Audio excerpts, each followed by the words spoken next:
जय कार्ड सिद्ध। देखिए, अभी हम उत्तराखंड में रहते हैं ना, तो अभी यहाँ खासकर हरिद्वार, ऋषिकेश, यहाँ अभी अभी यहाँ के चीफ मिनिस्टर है ना, उन्होंने कालनेमी अभियान शुरू किया है। ऐसा क्यों करना पड़ा, क्यों करना पड़ा? यानी क्या होता है, अनेक लोग जो है ना रुद्राक्ष की माला पहनते हैं, भगवा परिधान करते हैं, गेरुआ वस्त्र परिधान करते हैं और बताने लगते हैं मैं महाराज हूं, ऐसा ऐसा ऐसा, और उनका कुछ झमेला कार्य चलता रहता है। तो ऐसा ऐसा क्यों होता है, ऐसा क्यों होता है? आजकल क्या हो गया, अनेक संप्रदाय निर्माण हो गए, अनेक मठ मंदिर निर्माण हो गए और अनेक मठ मंदिर में मठाधिपति महाराज बन गए है। कोई शंकराचार्य बन गया है, कोई महामंडलेश्वर बन गया है। देखो, ये मुझे उससे कुछ ये नहीं, लेन देन नहीं है, लेकिन इसका पीछे का अर्थ हमें समझना है क्या ये। इसलिए जो हमारा वेद परंपरा हमें क्या समझाती है, हमारी गुरु परंपरा कैसी होनी चाहिए, तो या क्या बताया जाता है। देखो, सदाशिव समारंभात शंकराचार्य मध्यमम अस्मद आचार्य पर्यंतम वंदे गुरु परंपराम। देखो, ये गुरु परंपरा कैसी होनी चाहिए? सदाशिव समारंभात, यानी शिव शिव शिव, ये गुरु परंपरा जो है उसका आधार कौन है, कहाँ से शुरू होगी? भगवान शिवशंकर से ये गुरु परंपरा शुरू हो गई है। और फिर ये शंकराचार्य अभी अभी मध्यमात शंकराचार्य, फिर अस्माद आचार्य पर्यंतम, यानी मैं बताऊंगा मेरे आचार्य कार्ड सिद्धेश्वर महाराज, सिद्धरामेश्वर महाराज, भाऊ साहेब महाराज, गुरुलिंग महाराज और मेरे सदगुरु कार्ड सिद्धेश्वर महाराज, यही हमारी गुरु परंपरा है। इसलिए मैं अंतःकरण पूर्वक उन्हें वंदन करना चाहता हूं। तो देखो, ये क्यों क्यों ऐसा बताना पड़ता है? हाँ, अभी ये आदिनाथ गुरु सकल सिद्धांत सा, ये पहले गुरु कौन है? शिवशंकर। अभी शिवशंकर के जमाने में क्या होता था, उनकी ज्ञान चर्चा चलती थी, और ज्ञान चर्चा जब भी चलती थी ना, तो अनेक ऋषि आते थे वहां, उनके सामने ऋषि बैठे थे, शिवजी बैठे थे और ज्ञान के बारे में प्रबोधन किया जाता था। तो हम ये शिवजी की ज्ञान चर्चा होती थी ना, तो अभी ये ऐसा क्यों होता है? तो देखो, ये ज्ञान मार्ग है। कैसे ज्ञान मार्ग कैसा है? वाइड है, डीप है और एंशिएंट है, पहले से ही मौजूद है ये ज्ञान मार्ग। आजकल क्या हो गया, वो स्वयं घोषित महाराज ही बन सकती है। तो यहां कोई स्वयं घोषित महाराज नहीं बन सकते, ये परंपरा से चालू है। जैसे मैं बताता हूं, हमारी परंपरा 1000 साल पहले की, 1000 साल पहले की, यानी शिवजी से शिवशंकर पहले, और बाद में जब निवृत्तिनाथ बाजू में शिवजी जब पार्वती माता को प्रबोधन कर रहे थे, तो बाजू के तालाब में जो मच्छिंद्रनाथ थे, उन्होंने वो ज्ञान ग्रहण किया। फिर परंपरा से सब नवनाथ में आ गया, फिर रेवणनाथ में आ गया, और रेवणनाथ यानी हमारे पहले कार्ड सिद्धेश्वर, देखिए समझिए।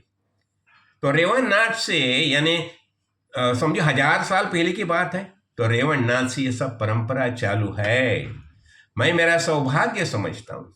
तो देखो, इसलिए क्या होता है, ये वेद घोषित, अभी क्या होता है, जो संप्रदाय है ना, उसे क्या है, ये वेद का वेद बोधित होना चाहिए, वेद बोधित होना चाहिए, संप्रदाय वेद बोधित होना चाहिए।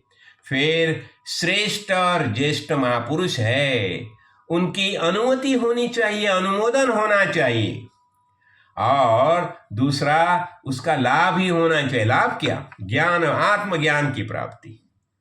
यदि ये संप्रदाय के माध्यम से, देखो मैं बताता हूं, ये कार्ड सिद्धेश्वर संप्रदाय, ये देखो सुबह से जैसे हमारा दिनक्रम चलता था, पूरा अनुसंधान चलता है, पूरा अनुसंधान चलता है। यानी ज्ञान तो हो गया, सदगुरु ने हमें ज्ञान दिया, उन्होंने बता दिया तत्वमसि अयमात्मा ब्रह्म प्रज्ञानम ब्रह्म, तुम तो ब्रह्म ही हो, ये ज्ञान तो समझाया उसने। लेकिन उसका भी निश्चय होना चाहिए, और निश्चय होने के लिए श्रवण, मनन और निधिध्यासन होना ही चाहिए। वी हैव टू क्लेम मैं आत्मा हूं करके। तो इसलिए ये परंपरा ऐसी चलती रहती है। देखो, तो अभी यही होता है ना, तो अभी क्या है, हम संप्रदाय के बारे में क्या बताया? वेद ने जैसा समझाया। एक एक बात मैं समझाना चाहता हूं, क्या हो गया देखो, एक दिन ऐसे ही अभी हमने हमने तो अभी मैंने अभी निष्कर्म सिद्धि ग्रंथ ये किया, पूर्ण किया था। तो निष्कर्म सिद्धि ये सुरेश्वराचार्य जो है, मंडन मिश्र है। मंडन मिश्र यानी जो मंडन मिश्र जब शिवजी शंकराचार्य के अनुग्रहित हो गए तो उनका नाम हो गया सुरेश्वराचार्य। तो सुरेश्वराचार्य ने ये लिखा है किताब। तो एक समय सुरेश्वराचार्य आचार्य जी को बता रही है कि आज गुरु जी आपने एक जगह ऐसा ऐसा बताया है, लेकिन वो वेद में ऐसा नहीं है। तो शंकराचार्य उसे समझाते हैं, देखिए जो वेद में है ना वही प्रमाण समझो, मैंने जो बताया है उसका ख्याल मत करो। जो वेद में है यानी प्राधान्य किसे दिया? प्राधान्य शास्त्र को, प्राधान्य शास्त्र को प्राधान्य दिया। इसलिए मैं बताना चाहता हूं, देखो भगवत गीता जो कुछ बातें भगवत गीता में समझाई है तो वही बातें का ध्यान करके अध्ययन करो। भगवान क्यों बताते हैं सर्वधर्मान परित्यज्य माम एकम अनुस्मर? क्यों बता रही है?